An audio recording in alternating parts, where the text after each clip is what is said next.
السلام علیکم طالب علموں، کیسے ہیں آپ لوگ؟ آج ہم اپنا سبق نمبر 3 موذن رسول صلی اللہ علیہ وسلم کا بقایا سبق کا مطالعہ کریں گے۔ 11 ہجری میں سرور کائنات نے سفر آخرت فرمایا تو تمام صحابہ کرام کی طرح حضرت بلال رضی اللہ تعالیٰ عنہ پر بھی غم کا پہاڑ ٹوٹ پڑا۔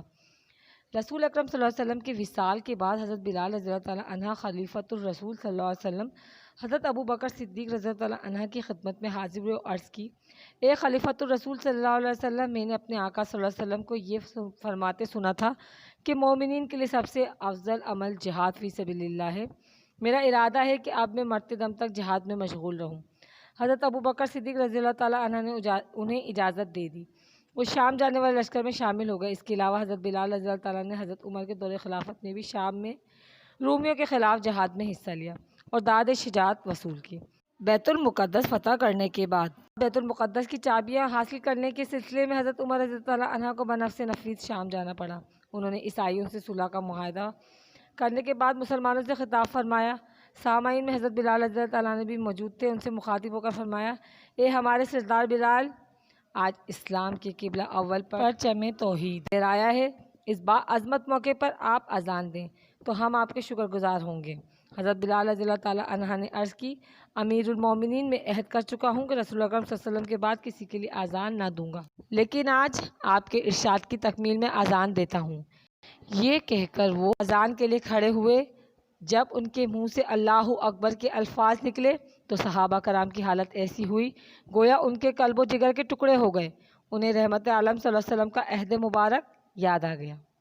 نبی پاک صلی اللہ علیہ وسلم کے انتقال کے بعد حضرت بلال رضی اللہ عنہ نے اذان نہ دینے کی ٹھانی اور انہوں نے خود سے عہد کر لیا کہ وہ اب کبھی اذان نہیں دیں گے، اور اپنے آپ کو انہوں نے جہاد میں مشغول کر لیا اور وہ اس میں بہت کامیاب بھی رہے۔ بیت المقدس فتح ہوا جب تو حضرت عمر رضی اللہ تعالیٰ عنہ نے حضرت بلال سے فرمائش کی کہ آج وہ اذان دیں۔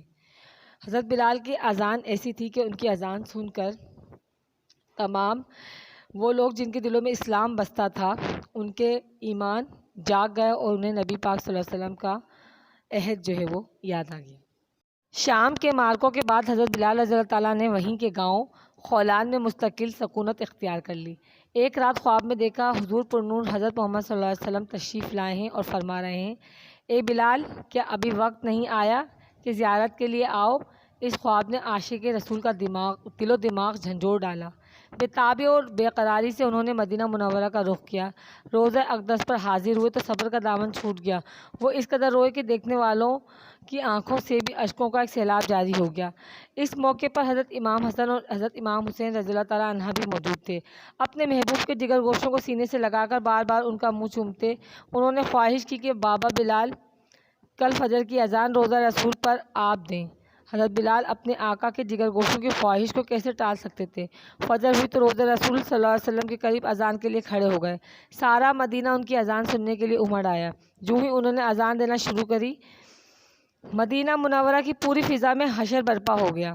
جب حضرت بلال رضی اللہ تعالیٰ عنہ نے روضہ رسول کی طرف انگلی اٹھا کر اشارہ کر کے اشہد ان محمد رسول اللہ کہا تو پردہ نشین خواتین بھی بےتاب ہو کر گھروں سے باہر نکل آئیں۔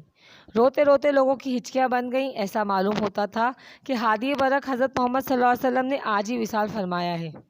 اس پیراگراف میں بتایا گیا ہے کہ حضرت بلال کو نبی پاک صلی اللہ علیہ وسلم سے جتنی محبت تھی، نبی پاک کو بھی حضرت بلال سے اتنی ہی محبت تھی۔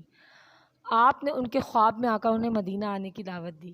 جب حضرت بلال مدینہ منورہ پہنچے تو وہاں نبی پاک کو نہ پا کر وہ بے قرار ہو گئے۔ وہ اتنا روئے کہ ان کے ساتھ ساتھ جو بھی ان کو دیکھ رہا تھا وہ رو رہا تھا، کیونکہ وہ والہانہ عشق کرتے تھے نبی سے۔ حضرت امام حسن اور امام حسین کی فرمائش پر انہوں نے فجر کی اذان دینے کے لیے حامی بھر لی، لیکن جیسے ہی انہوں نے اذان دی تو پورا مدینہ منورہ جو ہے ان کی اذان سن کر باہر نکل آیا، اور ایسا معلوم ہوا، لوگوں کو ایسا لگا کہ جیسے نبی پاک صلی اللہ علیہ وسلم نے آج ہی اس دنیا سے وصال فرمایا ہے۔ کہا جاتا ہے کہ حضرت محمد صلی اللہ علیہ وسلم کی رحلت کے بعد مدینہ منورہ میں ایسا دلدوز اور پر اثر منظر آج تک کبھی دیکھنے میں نہیں آیا۔ 20 ہجری کو حضرت بلال رضی اللہ تعالیٰ نے سفر آخرت اختیار کیا۔ اس وقت ان کی عمر 60 برس کے لگ بھگ تھی۔ دمشق میں باب الصغیر کے قریب ان کی تدفین ہوئی۔ امیر المومنین حضرت عمر فاروق رضی اللہ تعالیٰ عنہ کو حضرت بلال کی وفات کی خبر پہنچی تو روتے روتے نڈھال ہو گئے۔ بار بار فرماتے تھے، ہمارا سردار بلال بھی ہمیں داغ جدائی دے گیا۔ حضرت بلال صرف حضور اکرم صلی اللہ علیہ وسلم کے مؤذن نہ تھے بلکہ عابد شب زندہ دار بھی تھے اور فکر آخرت سے ہر وقت لرزہ براندم رہتے تھے۔ ان کی زوجہ ہندہ کا بیان ہے کہ حضرت بلال رضی اللہ تعالیٰ عنہ اپنے بستر پر لیٹتے تو فرماتے، الہی میرے گناہوں سے درگزر فرما اور میری بیماریوں سے مجھے معذور سمجھ۔ حضرت بلال نے صبر و استقامت اور صدق و اخلاص کے جو نقوش صفحہ تاریخ پر ثبت کیے ہیں وہ ہر مسلمان کے لیے تاابد مشعل راہ بنے رہیں گے۔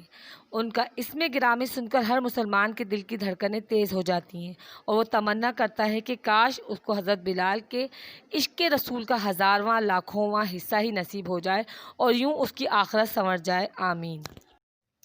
اس پیراگراف میں حضرت بلال رضی اللہ تعالیٰ عنہ کی وفات کے بارے میں بتایا گیا کہ 20 ہجری میں ان کی وفات ہوئی اور ان کی وفات کے وقت ان کی عمر 60 برس تھی اور وہ اللہ تعالیٰ سے ان کو اللہ تعالیٰ کا بےحد خوف تھا۔ وہ اپنے لیے گناہوں سے بس درگزر اور بیماریوں سے توبہ کرتے تھے۔ حضرت بلال رضی اللہ تعالیٰ عنہ کی صبر و استقامت، جو ان کا صبر تھا اور جو ان کا نبی صلی اللہ علیہ وسلم سے عشق تھا، آج وہ عشق اور وہ صبر ہر مسلمان اللہ تعالیٰ سے چاہتا ہے کہ اس کا ایک چھوٹا سا ایک لاکھواں کروڑواں حصہ ہی اسے مل جائے تاکہ اس کی زندگی بھی بہتر ہو سکے۔ یہ ہے آپ کا گھر کا کام، آپ کو ان سوالوں کے جواب دینے ہیں۔ حضرت بلال رضی اللہ تعالیٰ عنہ نے نبی کریم صلی اللہ علیہ وسلم کی وصال کے بعد پہلی اذان کب دی؟ دوسرا سوال ہے، حضرت بلال کی وفات پر حضرت عمر نے کیا فرمایا؟ تیسرا سوال ہے، حضرت بلال کا اسم گرامی سن کر ہر مسلمان کے دل میں کیا خواہش پیدا ہوتی ہے؟ چوتھا سوال ہے، حضرت بلال کو حضرت محمد صلی اللہ علیہ وسلم سے کیسی محبت تھی؟ اپنے الفاظ میں لکھیں۔